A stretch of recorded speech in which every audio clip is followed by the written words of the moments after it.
Bwana Mama Dangote ameweza kumpongeza Zuchu na akimwambia kwamba Zuchu ana mengi sana ameweza kufanya katika familia yetu, hivyo sina budi kuweza kumfanya awe mwanamke bora kwa mtoto wangu, na pia ameweza kunibadilishia huyu kiumbe, kwani ni mwanaume ambaye alikuwa na tabia chafu. Maana siku zote nimekuwa nikiongea juu ya hili, lakini wapi hakuwa akinisikiliza.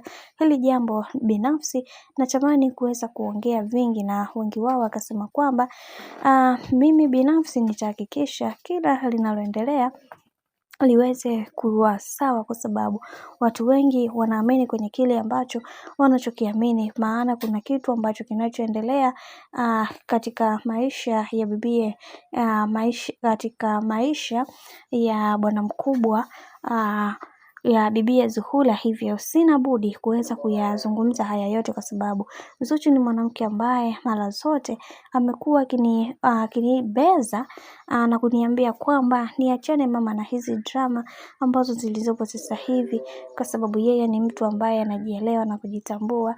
Na wengi wao waliweza kuongea mengi, wakasema kwamba Zuchu ni mwanamke ambaye anajielewa na kujitambua, kwa sababu kuna mengi zaidi ambayo ameweza kuyafanya katika maisha, na wengi wao walitamani kuweza kujua mengi zaidi kwenye hiki, lakini ndio hivyo, mambo yanazidi kuwa mengi zaidi kuhusiana na hiki ambacho kinachoendelea. Maana kuna vitu vingi ambavyo vimekuwa vikitokea katika maisha, na wengi wao walitamani kuweza kujua mengi zaidi ya hiki ambacho kinachoendelea. Maana kuna mambo mengi yameweza kutokea, na wengi wao waliweza kuhakikisha kila kitu kinakuwa katika misingi na mikakati iliyo bora. Maana wengi wao walitamani kuweza kujua mengi zaidi ya hiki ambacho kinachoendelea, lakini ndo kama hivyo, kadri siku zinavyozidi kwenda ndivyo mambo ambavyo yanavyozidi kupamba moto, kwani kila mtu anatamani kuweza kuona mwenza wake akipiga hatua kubwa sana katika maisha. Lakini ndo kama hivyo, watu wengi wamekuwa wakizungumza hili na kusema kwamba Mungu atapambana kuweza kuhakikisha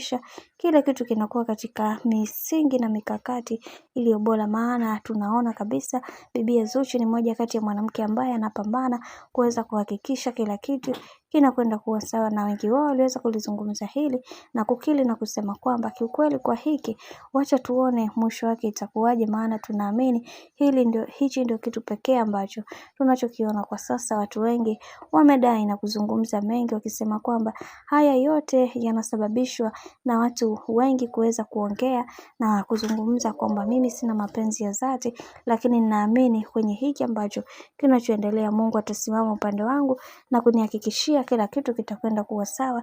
Mimi kama mimi nafurahi sana kuwa na mkwe kama bibi Zuhura. Bwana, mambo ndo kama hivyo ambavyo unavyozidi kuona. Mimi nikusii, kama ndo mara kwa kwanza, basi usisahau kusubscribe, kulike, kushare pamoja na kucomment, kwani ukifanya hivyo utakuwa umejiweka katika nafasi nzuri ya wewe kuweza kuenjoy na kufurahi.